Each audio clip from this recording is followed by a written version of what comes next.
Some argue, and I think they do have a point, that maybe what he's trying to do, what Donald Trump is trying to do, is he is threatening the world, China and the European Union in particular, with very large tariffs in order to come to an arrangement with them to accept a depreciation of the Chinese yuan, of the euro, of competing currencies.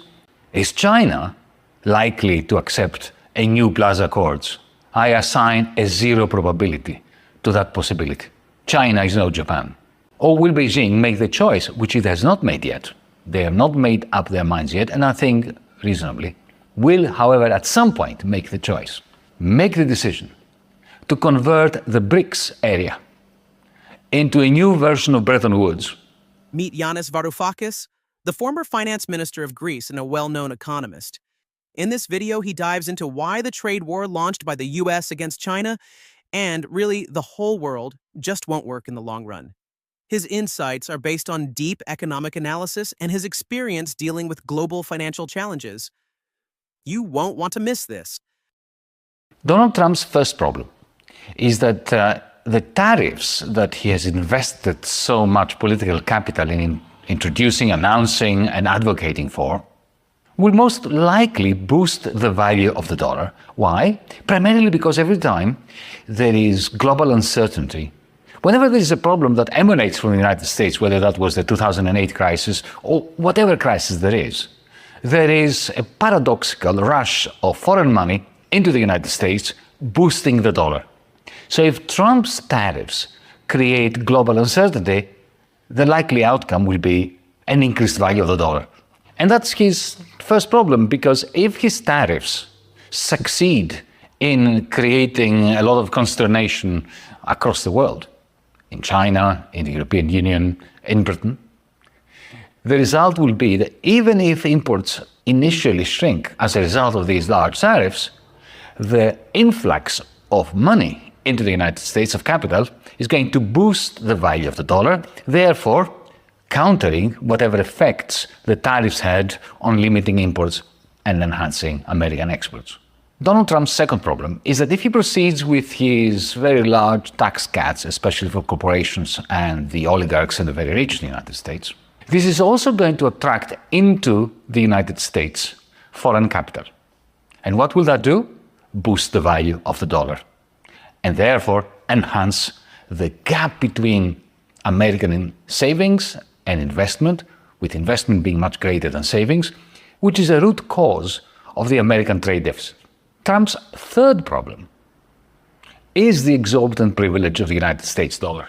It is the reason why every time there is a crisis, especially one emanating from within the United States, the dollar goes up and the US trade deficit gets worse, especially during periods of reduced demand, jobs and employment within the United States. So if Donald Trump were serious about shrinking the American trade deficit, he would want to do away with the exorbitant privilege of the United States dollar.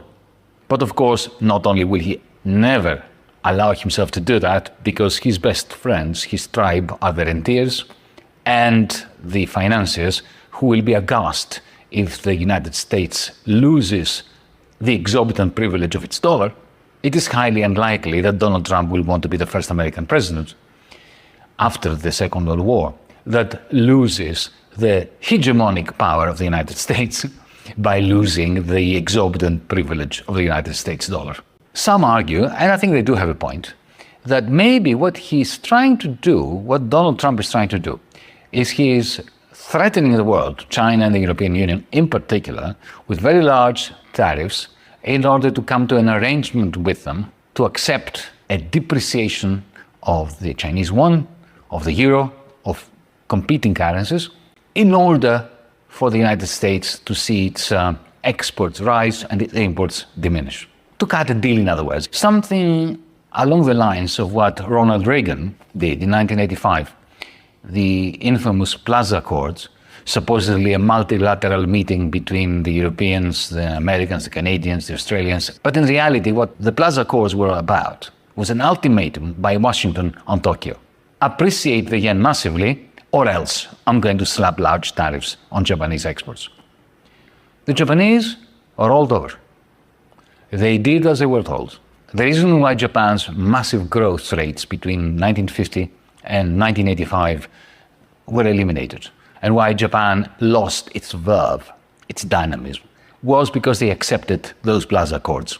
Is China likely to accept a new Plaza Accords? I assign a 0 probability to that possibility. China is no Japan.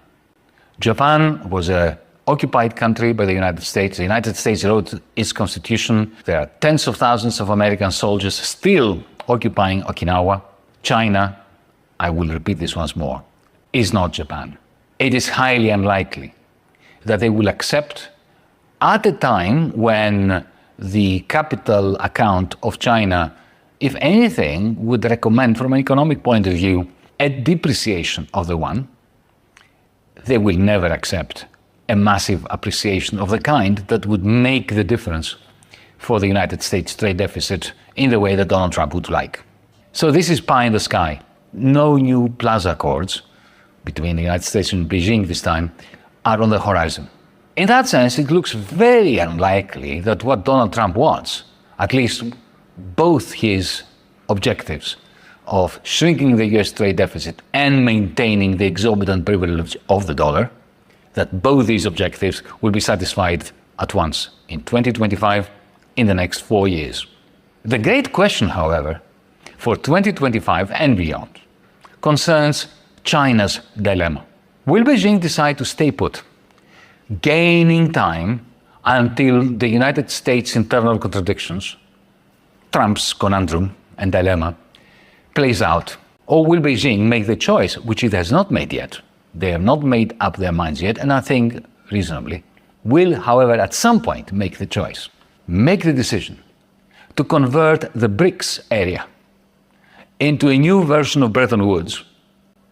Just as Bretton Woods had at its heart the US dollar, for the BRICS area to have the yuan at its heart, with more or less fixed exchange rates between the yuan, the rupiah, and other currencies, and with a view to recycle China's surpluses within the BRICS area, because that would be the greatest and most lethal danger for the exorbitant privilege of the dollar. This is not a decision that has been made as yet. Well, in 2025 or in the years following 2025, I think we shall know the answer. Till then, be well.